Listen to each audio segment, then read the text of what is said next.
Profitez de l'histoire suivante. Ma mère a reconnu que ses actes ont détruit mon union à cause d'une histoire d'argent, et voilà que mon ancien compagnon réapparaît, désireux de jouer un rôle paternel après 6 années d'absence.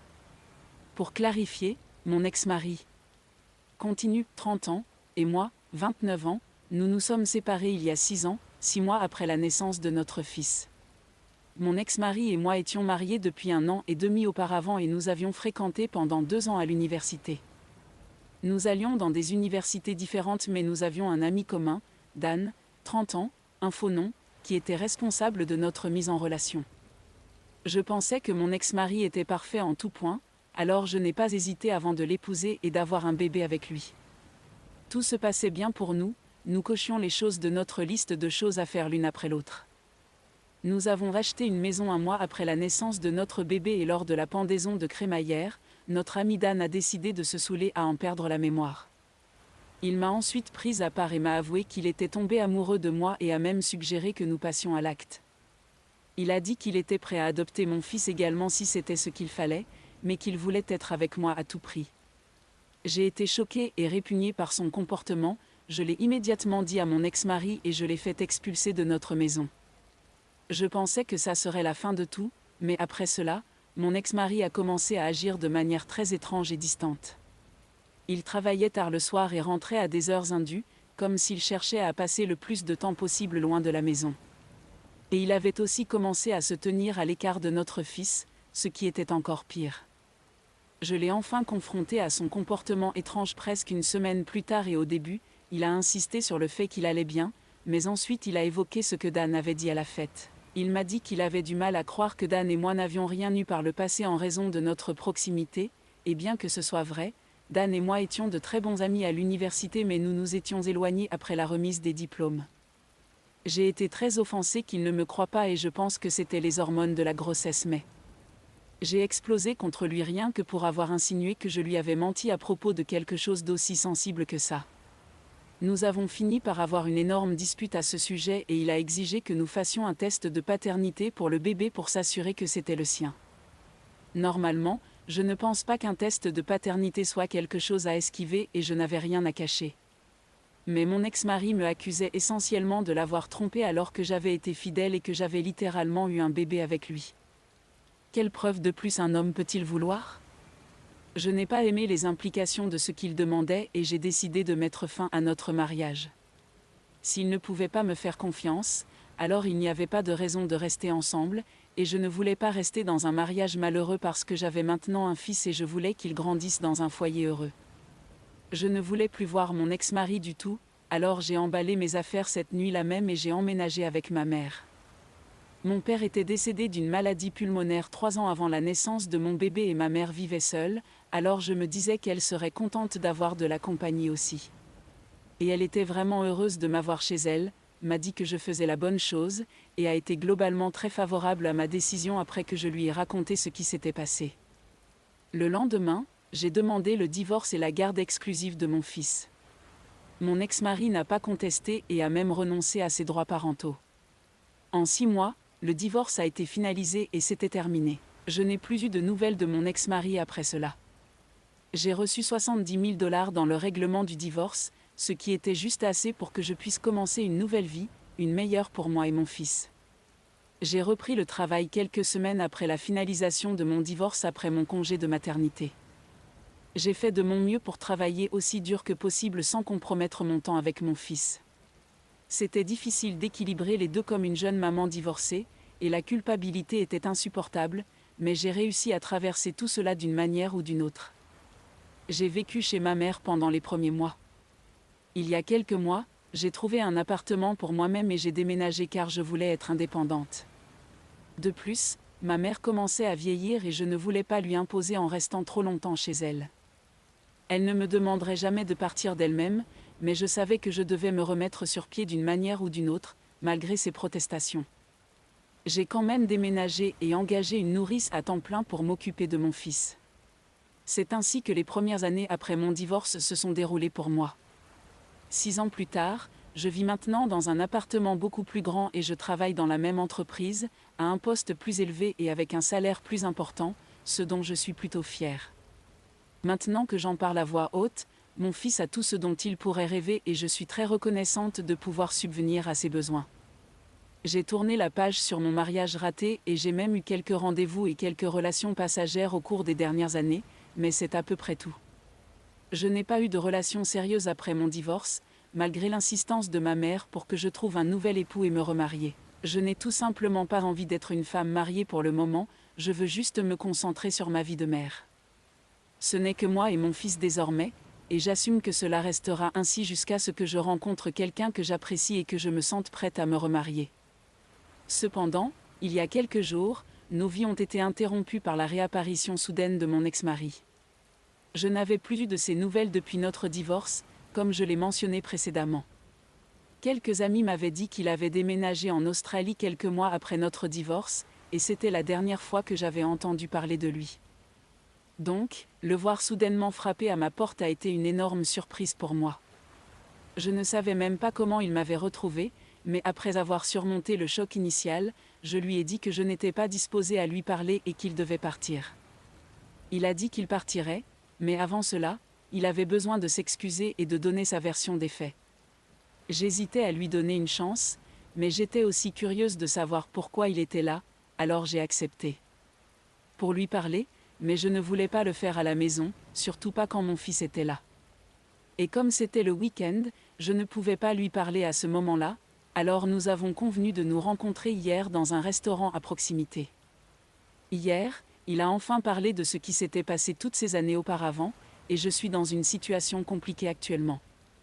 Il a évidemment commencé par s'excuser auprès de moi et m'a dit qu'il avait commis une énorme erreur, et a affirmé que ma mère était en fait responsable de notre divorce. Apparemment, après que je lui ai parlé de ce que Dan avait dit et qu'il l'avait mis à la porte, elle avait pris contact avec lui quelques heures après la fin de la fête et lui avait dit des choses auxquelles je n'arrive toujours pas à croire. C'est elle qui lui avait dit qu'apparemment, Dan et moi avions eu une relation à l'université et qu'elle en était sûre. Elle lui avait également dit qu'elle soupçonnait que j'avais déjà eu une liaison avec lui, mais maintenant qu'il semblait être amoureux de moi, j'avais peur de rompre et j'avais dû accuser Dan pour m'en débarrasser. Ma mère était celle qui avait raconté toutes ces balivernes à mon ex-mari à propos de moi et de Dan, semant le doute sur ma fidélité, ce qui est juste insensé. Et quand j'avais refusé de me soumettre à un test de paternité, cela semblait être un aveu de culpabilité pour lui, et il n'avait pas pu supporter ça, c'est pourquoi il m'avait quitté. Il y a quelques semaines, Dan l'avait contacté sur les réseaux sociaux et lui avait envoyé plusieurs captures d'écran de ses conversations avec ma mère jusqu'au jour de la pendaison de crémaillère où tout avait dégénéré. Ma mère avait promis à Dan qu'elle lui faciliterait la tâche bientôt et lui avait assuré que je ne serais plus mariée à mon mari pendant très longtemps. En échange, Dan avait promis de payer à ma mère 30 000 $ pour que cela se réalise pour lui. C'était horrifiant pour moi de réaliser que ces conversations étaient en fait réelles, car je savais que ma mère signait toujours ses messages avec la lettre E, qui était sa première initiale, donc elle devait être vraie. Il n'était pas surprenant que un homme avait proposé d'acheter l'aide de ma mère car c'était un bébé de la haute société et il avait l'habitude d'avoir toujours ce qu'il voulait, ce qu'il a essayé de faire ici aussi mais a échoué parce que comme vous le savez, je ne suis toujours pas avec Dan et je n'ai même pas parlé avec lui depuis le jour où il a été expulsé de notre fête. Je ne sais pas si Dan a choisi de refaire surface soudainement maintenant et mon ex-mari non plus mais il a définitivement bouleversé mon monde avec cette information. Plus j'y pensais, plus cela semblait ridicule mais ça collait aussi. Ma mère avait été étrangement heureuse et beaucoup trop supportive quand je lui ai dit que je divorçais, même si elle avait toujours penché vers des opinions conservatrices. Elle avait également essayé de dire qu'elle se sentait mal pour Dan et que ce pauvre gars mérite une autre chance de se racheter avec moi mais je l'avais toujours ignoré parce que je n'aimais tout simplement pas Dan. Il était amusant à l'université mais c'était un homme-enfant gâté et définitivement pas mon genre. Elle avait également essayé de me caser avec quelques fils de ses amis après mon divorce et ils étaient tous des employés d'entreprise avec un gros salaire mais à peine de personnalité. Je suppose qu'elle voulait un mari riche pour moi et mon ex-mari se débrouillait bien à l'époque mais nous étions loin de nous qualifier de riches. Même la maison que nous avions achetée était payée par mes beaux-parents, moi-même et mon ex-mari. Il nous avait fallu à nous 4 pour acheter une petite maison dans un quartier correct donc nous étions à l'aise mais pas riches et ma mère m'avait toujours appris que l'argent était le plus important donc je ne suis pas surprise qu'elle ait agi ainsi. Je suis juste surprise qu'elle n'ait pas hésité à ruiner le mariage relativement heureux de sa propre fille et à priver son petit-fils de son père pendant si longues années juste parce qu'elle croyait que j'avais besoin d'un mari riche.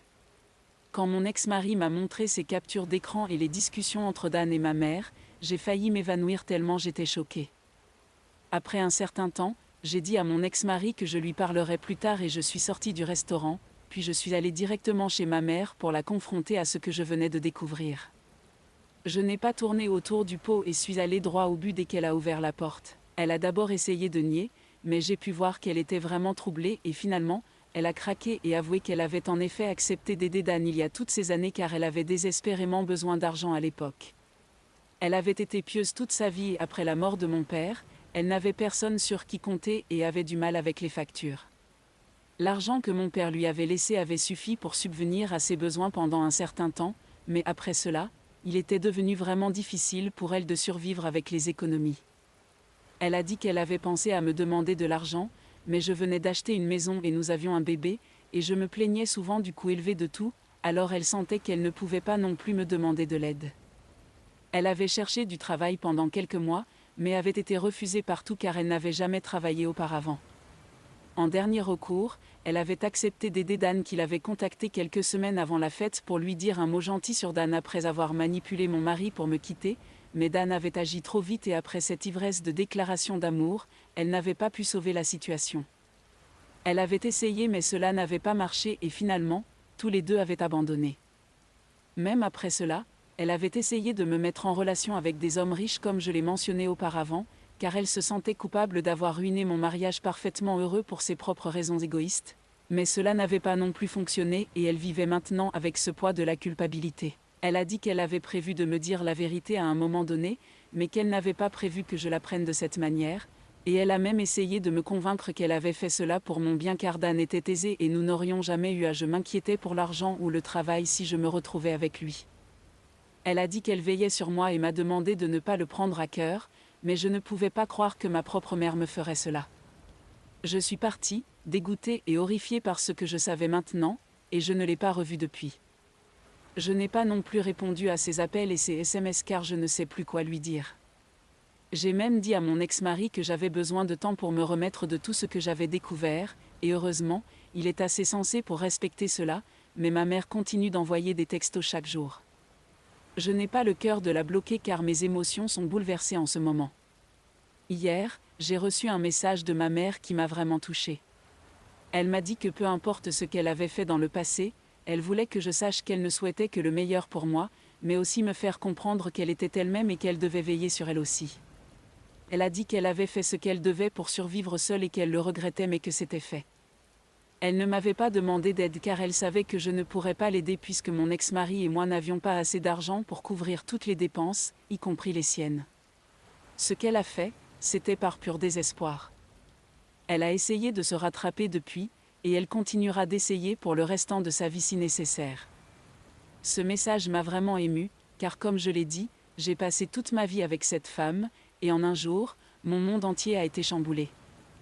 Je suis vraiment perdue en ce moment.